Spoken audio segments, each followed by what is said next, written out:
PSG Fan TV, bonsoir à tous, bonsoir Joe. Bonsoir Steph. On était à 2 doigts d'enregistrer notre première défaite au Parc des Princes et en plus en 3e journée de la Ligue des Champions. J'imagine qu'il y a quand même une grosse déception. Je suis énormément déçu par ce PSG. Énormément. Tu vois, je le disais déjà dans les vidéos, même si j'étais content des 5-0, etc. Quand on gagne des Amiens, quand on bat des Angers et qu'on se voit beau en se disant « Ah, Di Maria, qu'est-ce qu'il est fort et tout !» Et non, il y a des mecs, quand il y a de l'intensité, ils répondent pas présents et on va en parler maintenant. Ouais. On va commencer par la première mi-temps. On commençait bien, on entamait bien cette première mi-temps. On a commencé à avoir la possession de balle.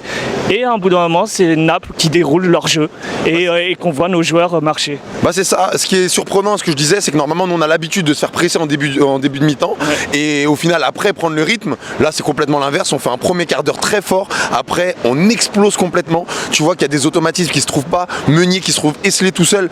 Tu vois que ce soir que Thiago Silva manque énormément parce que la défense, elle se comprenait pas du tout en première mi-temps et qu'on savait plus Marquinhos s'il jouait milieu, Rabiot était perdu, il se redescendait pas.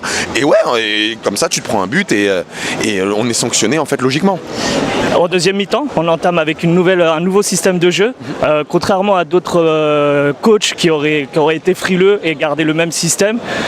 Non, Tuchel met un 3-5-2, étonnamment, avec un changement.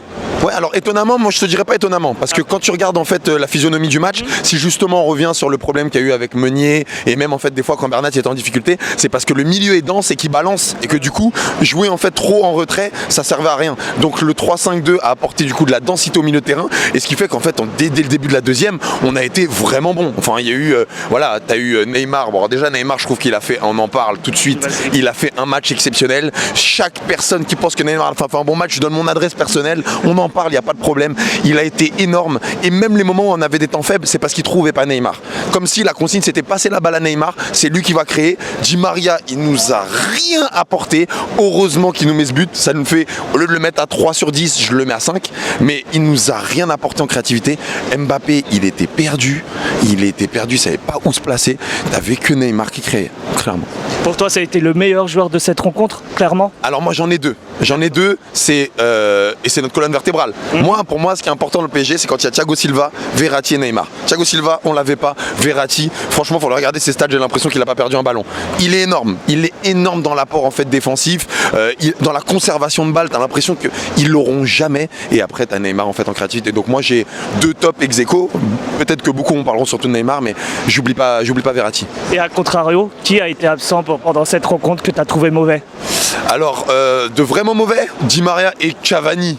Alors, je vais être gentil parce que moi, j'ai pas la mémoire courte. Je suis pas Nemo. Cavani nous a apporté énormément. Là, aujourd'hui, tu sais ce que je veux dire? On va dire pour finir la saison avec lui. Et après, il faut qu'il parte parce que le schéma lui va pas. Je lui paye pas des entraînements. Je lui paye un coach personnel qui fait du développement personnel. Dans la tête, Cavani, on voit qu'il veut plus tirer.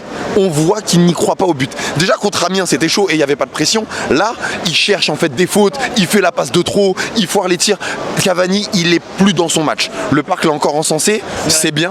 On essaye de le remettre dedans. Mais ça y est, là, mentalement, il est perdu. Il faut vraiment que Tuchel fasse quelque chose et qu'il lui paye un coach, un psy. Mais là, ça va plus. Et Di Maria, qu'est-ce que tu le reproches justement?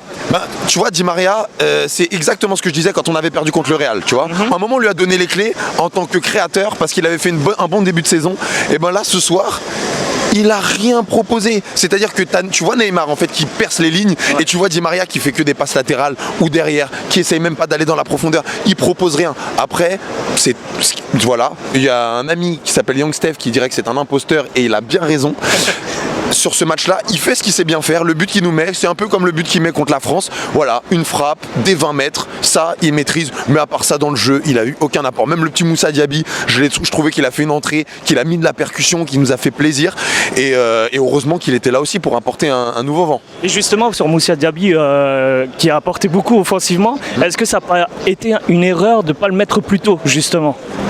Si tu veux mon avis, oui. Après, il a essayé de faire une guerre d'ego en se disant que sortir Cavani c'était compliqué. Mais oui, Cavani il n'était pas dedans, il n'avait pas la vitesse. À Naples, ça va vite derrière aussi. Le Moussa Diaby, il méritait de rentrer bien plus tôt dans le match. Ouais, puis on l'a tous vu. Ça a commencé à siffler, à crier sur Cavani dès la 50e. Donc oui, non, il n'avait plus sa place. Et pour le match retour à Naples, est-ce que tu y crois à cet exploit? Parce qu'il faut carrément gagner pour pouvoir passer en 8e. Ouais, je suis optimiste parce que comme tu dis, le bilan il est pas bon. 4 t'en as fait 2, t'as joué 2 matchs chez toi. Ça, c'était un match justement où tu devais t'imposer parce que ça va être dur à Naples. Après, je pense qu'on peut le faire parce que dans le jeu, on a eu plus d'occasions quand même que Naples. Moi, je trouve que voilà, même s'ils ont mis en fait leur transversal, on est quand même plus présent. Donc oui, moi j'y crois. En fait, je pense qu'à Naples, on peut faire quelque chose avec le retour de Thiago Silva, avec le fait qu'on arrête de mettre tous les cadres en fait en repos et qu'on fasse jouer la moitié de notre bande touche en fait dans les matchs avant.